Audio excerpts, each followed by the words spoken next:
You ever wonder what truly connects people? Is it money, power, or something much deeper?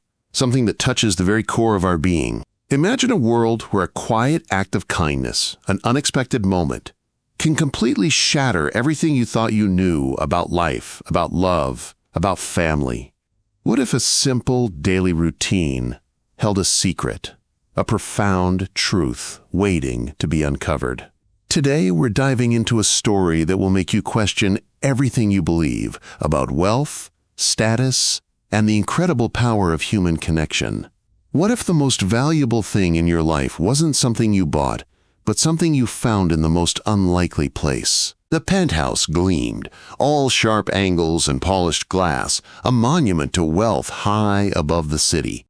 David Thorne, a man who built his empire on steel and concrete, rarely noticed the dust. His world was numbers, deals, the relentless pursuit of more. He had everything money could buy: a sprawling apartment, luxury cars, even a staff that moved like silent shadows, ensuring his every whim was met. But there was one thing money couldn't fix, one place where his power felt utterly useless: his son, Leo.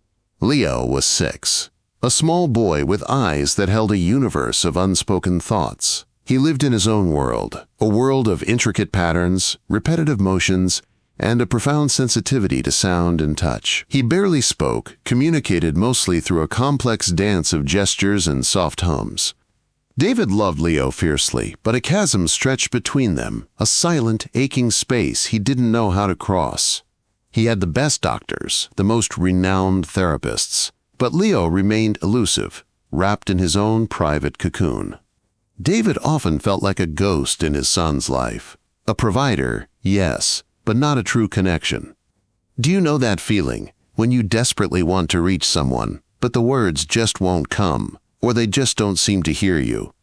Every morning, before David left for his towering office building, he'd try to connect with Leo. He'd offer a new toy, a book, anything to spark a flicker of recognition. But Leo would often retreat, his small body tensing, his gaze fixed on some invisible point in the distance. The nannies, a revolving door of highly qualified but ultimately frustrated women, would gently usher Leo away, and David would leave, a familiar ache settling in his chest. He was a billionaire, a titan of industry, yet in his own home, he felt helpless. And then there was Maria. Maria wasn't a nanny or a therapist. She was the maid. A quiet woman, with kind eyes and hands calloused from years of work. She moved through the apartment with an efficiency that bordered on invisibility. She cleaned, she tidied, she restored order to the chaos of daily life. David barely registered her presence, a part of the background hum of his opulent existence. But what if the person you barely noticed held the key to everything you longed for? One Tuesday morning, an unexpected delay kept David home. A crucial video conference was postponed, giving him a rare, unscheduled hour before he had to leave. He decided to grab a coffee from the kitchen, a departure from his usual routine of having it brought to him. As he walked past the living room, a soft, unfamiliar sound caught his attention. It wasn't the usual quiet hum of the house, nor the faint sounds of Leo's specialized toys. This was different. He paused, curiosity piqued. Peeking around the corner, David saw a sight that froze him in his tracks. Maria was there, not cleaning but sitting on the floor. And right beside her, cross-legged and completely engrossed, was Leo. Do you ever see something so unexpected, so out of place, that it feels like a dream? This was that moment for David. He had never seen Leo so calm, so focused, outside of his therapy sessions. Maria was humming a gentle tune, a simple, repetitive melody, and with her long, slender fingers, she was braiding strips of colorful fabric into a complex pattern. Leo, usually agitated by sudden movements or new textures, watched her, his eyes wide with an almost childlike wonder. David stood there, hidden, a silent observer. He watched as Maria, without a word, reached out and gently offered Leo a loose strip of fabric. And Leo, without hesitation, took it. Not only did he take it, but he mimicked her movements, clumsily at first, then with increasing concentration, trying to weave the fabric himself. Maria didn't correct him, didn't fuss. She just continued humming, her presence a steady, comforting anchor. A strange sensation stirred in David's chest. It wasn't just surprise. It was something warmer, something softer. He had spent fortunes trying to connect with Leo, and here, in his own living room, a simple act of shared creativity, a gentle hum, was doing what all his efforts could not. Why do you think sometimes the simplest things, the things we often overlook, hold the most power?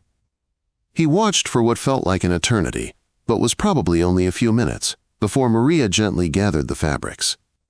Leo, instead of throwing a tantrum as he often did when his activities were interrupted, simply looked up at her, a faint, almost imperceptible smile touching his lips. Maria smiled back, a genuine, warm smile that radiated kindness. "Mañana, Leo," she whispered, her voice soft like a lullaby. "Tomorrow." David quietly retreated, his mind reeling.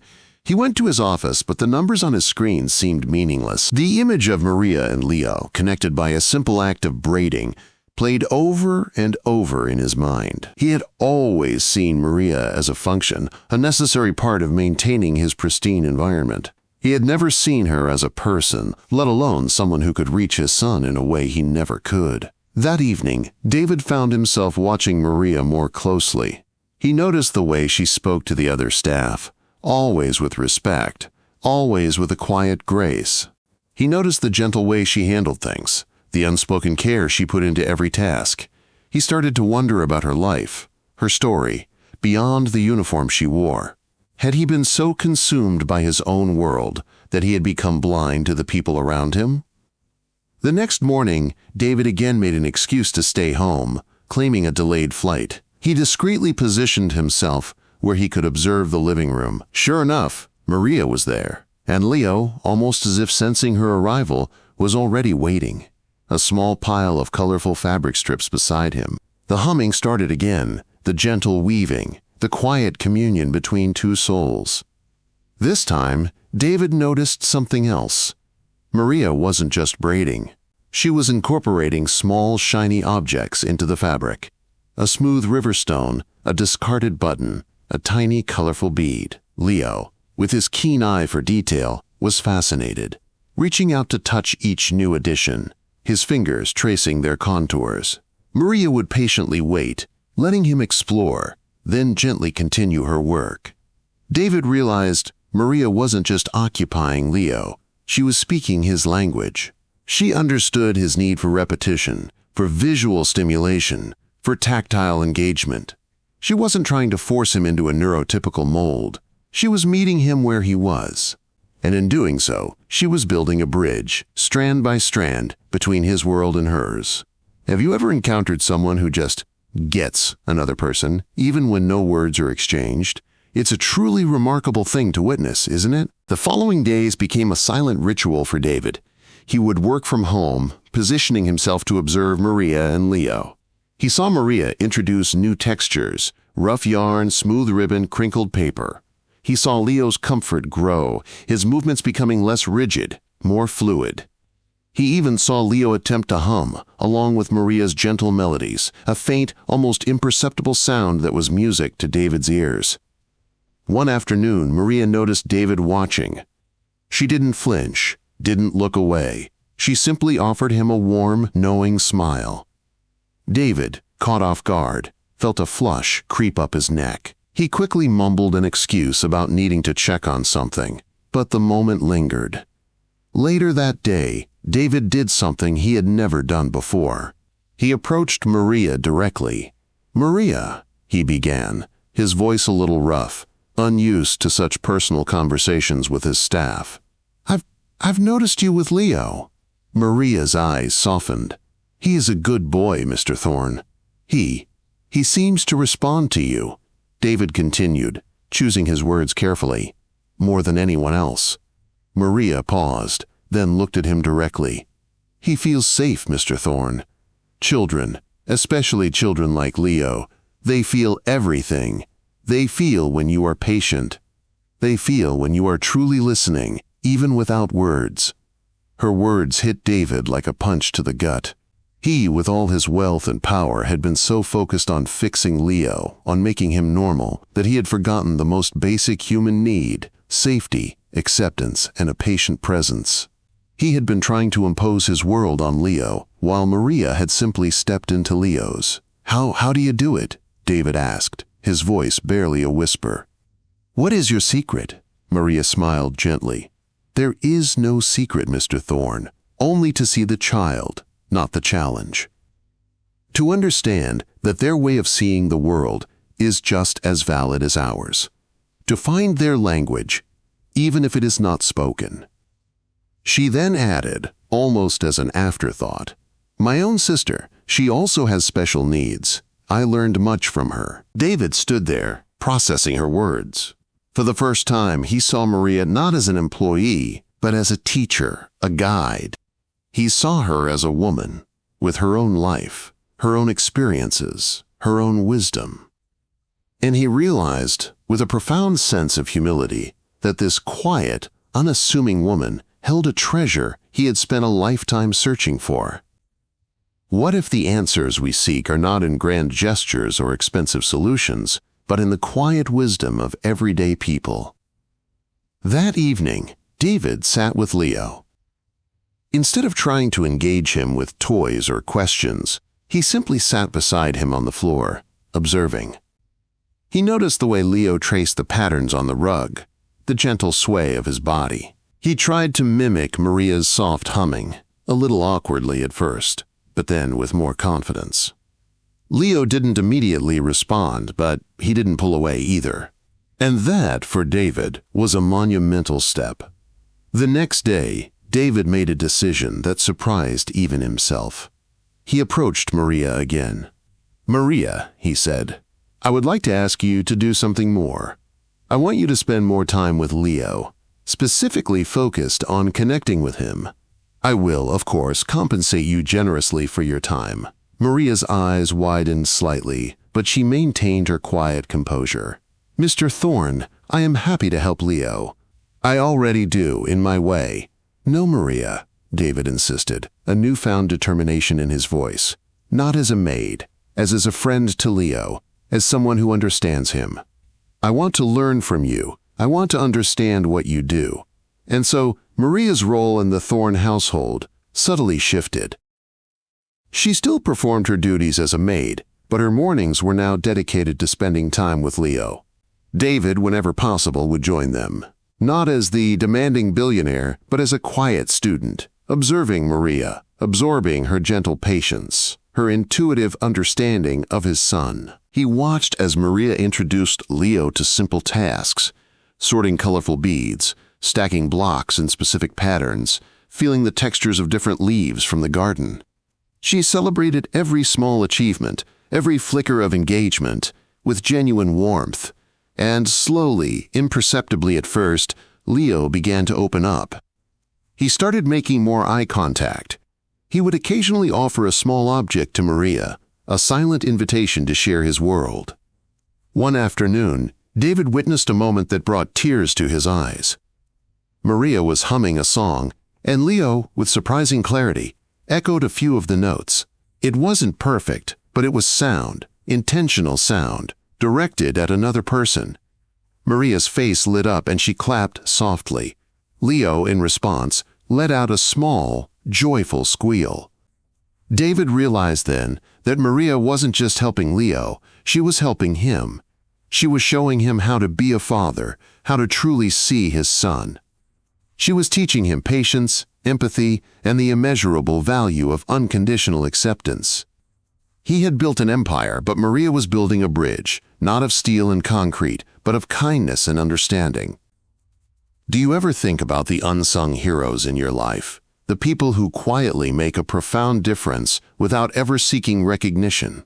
David started making changes in his own life. He began to delegate more at work, freeing up time to spend with Leo. He started reading books about autism, not just medical journals, but personal accounts, stories that offered insight into the unique beauty of neurodiverse minds. He even started trying to learn some of Maria's gentle humming melodies. The greatest shift, however, was within David himself. The hard edges of his personality began to soften. He became more present, more attuned to the subtle rhythms of his home, to the emotions of those around him. He started seeing the world through a different lens, a lens that prioritized human connection over material gain. One evening, as Maria was leaving for the day, David stopped her. "Maria," he said, I don't know how to thank you for what you've done for Leo."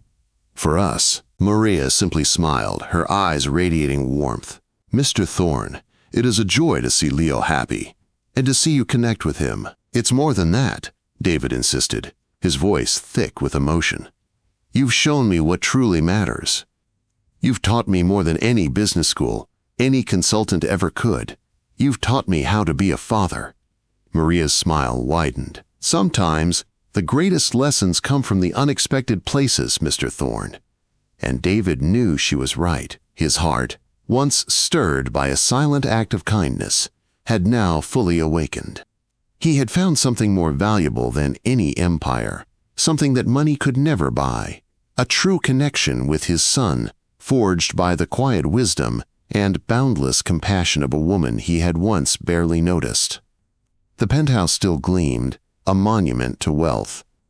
But now it was also a home, filled with the soft hum of a loving connection, the gentle weaving of shared moments, and the quiet understanding that the greatest riches are found not in what you possess, but in the love you share. What do you think is the most valuable lesson David learned from Maria? And how do you think our own assumptions can blind us to the profound lessons that might be right in front of us?